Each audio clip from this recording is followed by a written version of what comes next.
Assalamualaikum warahmatullahi wabarakatuh. Perkenalkan, nama saya Dina Gusti Sabila dengan NIM G1D1211061 dari kelas 1E dengan mata kuliah Dasar Ilmu Kesehatan Masyarakat, dosen pengampu Lia Nurdini, Prodi Ilmu Kesehatan Masyarakat, Fakultas Kedokteran dan Ilmu Kesehatan Universitas Jambi.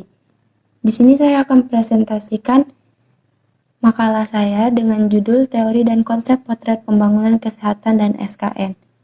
Landasan SKN terdiri atas pengertian Sistem Kesehatan Nasional atau SKN. SKN adalah suatu tatanan yang menghimpun berbagai upaya bangsa Indonesia secara terpadu dan saling mendukung guna menjamin derajat kesehatan yang setinggi-tingginya sebagai perwujudan kesejahteraan umum, seperti dimaksud dalam pembukaan Undang-Undang Dasar 1945.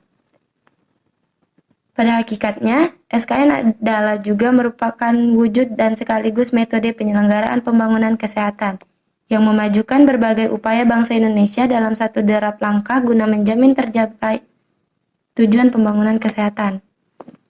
Yang kedua ada tujuan SKN. Tujuan SKN adalah terselenggaranya pembangunan kesehatan oleh semua potensi bangsa, baik masyarakat, swasta maupun pemerintah secara sinergis, berhasil guna dan berdaya guna, sehingga tercapai derajat kesehatan masyarakat yang setinggi-tingginya. Kemudian ada prinsip dasar pembangunan kesehatan sesuai dengan UU 17/2007, RPJPN 2005-2025, pembangunan kesehatan diarahkan untuk meningkatkan kesadaran, kemauan, dan kemampuan hidup sehat bagi setiap orang, agar peningkatan derajat kesehatan yang setinggi-tingginya dapat terwujud. Penyelenggaraan pembangunan kesehatan dan SKN mendasar pada aspek 1. Perikemanusiaan, 2. Pemberdayaan dan kemandirian, 3. Adil dan merata, 4. Pengutamaan dan manfaat, 5. HAM, 6. Sinergisme dan kemitraan yang dinamis, 7. Komitmen dan tata kepemerintahan yang baik, 8. Dukungan regulasi, 9. Antisipatif dan proaktif, 10. Responsif gender, dan 11. Kearifan lokal. Di sini ada kedudukan SKN. 1. Suprasistem SKN. Suprasistem SKN adalah sistem penyelenggaraan negara.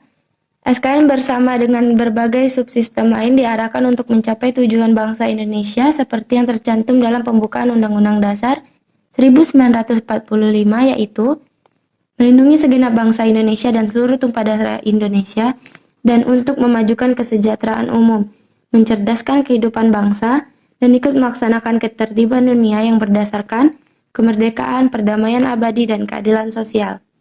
Yang kedua, kedudukan SKN terhadap sistem nasional lain.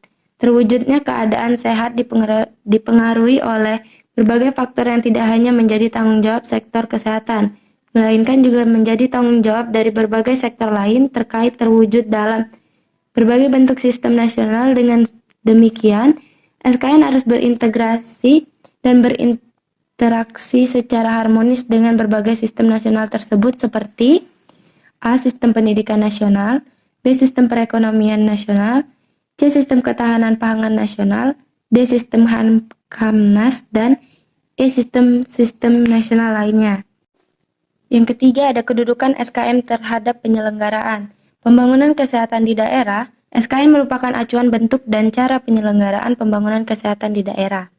Yang keempat ada kedudukan SKN terhadap berbagai sistem.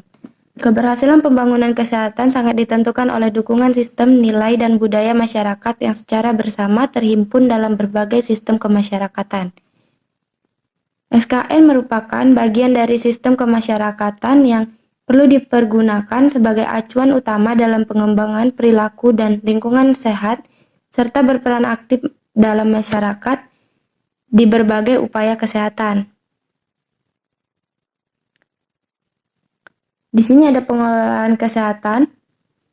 Pengelolaan kesehatan adalah proses atau cara pencapaian tujuan pembangunan kesehatan melalui pengelolaan upaya kesehatan, penelitian dan pengembangan kesehatan, pembiayaan kesehatan, sumber daya manusia kesehatan, sediaan farmasi, alat kesehatan, manajemen, informasi dan regulasi kesehatan, serta pemberdayaan masyarakat berdasarkan Sistem Kesehatan Nasional tahun 2012. Kemudian ada pelaksanaan SKN, terselenggaranya pembangunan kesehatan oleh semua potensi bangsa, baik masyarakat, swasta maupun pemerintah secara sinergis, berhasil guna dan berdaya guna sehingga terwujud derajat kesehatan masyarakat yang setinggi-tingginya. Kemudian ada peningkatan akselerasi dan mutu pelaksanaan SKN.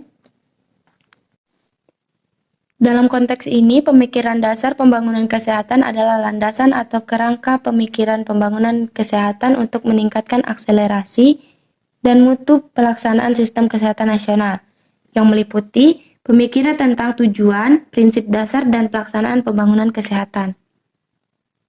Sistem pembiayaan kesehatan merupakan pengelolaan berbagai upaya penggalian, pengalokasian, dan pembelanjaan dana kesehatan untuk mendukung penyelenggaraan pembangunan kesehatan guna mencapai derajat kesehatan masyarakat yang setinggi-tingginya. Dasar pembangunan kesehatan pada hakikatnya adalah nilai kebenaran dan normal atau aturan pokok yang bersumber dari filsafat dan budaya bangsa Indonesia sebagai landasan untuk berpikir dan bertindak dalam pembangunan kesehatan. Pembangunan kesehatan bertujuan untuk meningkatkan kesadaran, kemauan, dan kemampuan hidup sehat bagi setiap orang agar terwujud derajat kesehatan masyarakat yang setinggi-tingginya sebagai investasi bagi pembangunan sumber daya manusia yang produktif secara sosial dan ekonomis. Visi menciptakan manusia yang sehat, produktif, dan mandiri, serta berkeadilan.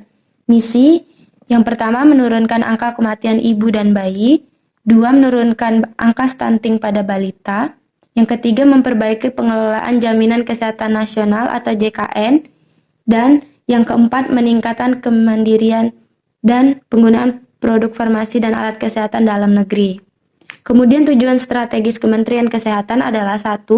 Peningkatan derajat kesehatan masyarakat melalui pendekatan siklus hidup. 2. Penguatan pelayanan kesehatan dasar dan rujukan. 3. Ada peningkatan pencegahan dan pengendalian penyakit masyarakat dan pengelolaan kedaruratan kesehatan masyarakat. Yang keempat, ada peningkatan sumber daya kesehatan. Tantangan-tantangan ini tentunya akan berdampak pada kesehatan, perkembangan pelayanan kesehatan di tanah air Indonesia. Tantangan yang dihadapi dalam bidang kesehatan di masa depan adalah munculnya berbagai penyakit-penyakit baru di dunia akibat mutasi dari berbagai jenis virus dan bakteri, serta dampak dari perubahan kondisi lingkungan dan gaya hidup umat manusia. Kini Indonesia telah mengalami perubahan pola penyakit yang disebut transisi epidemiologi. Perubahan ini ditandai dengan meningkatnya kasus kematian dan kesakitan akibat penyakit. Masalah kesehatan tersebut antara lain angka kematian ibu dan angka kematian bayi, AKI atau AKB, pengendalian stunting, pencegahan dan pengendalian penyakit, Germas, dan tata kelola sistem kesehatan. Bahasan 5 masalah kesehatan tersebut diarahkan pada konteks pendekatan promotif dan preventif. Sekian presentasi saya tentang teori dan konsep potret pembangunan kesehatan dan SKN kali ini. Lebih kurangnya saya mohon maaf. Atas perhatiannya saya ucapkan terima kasih. Assalamualaikum warahmatullahi wabarakatuh.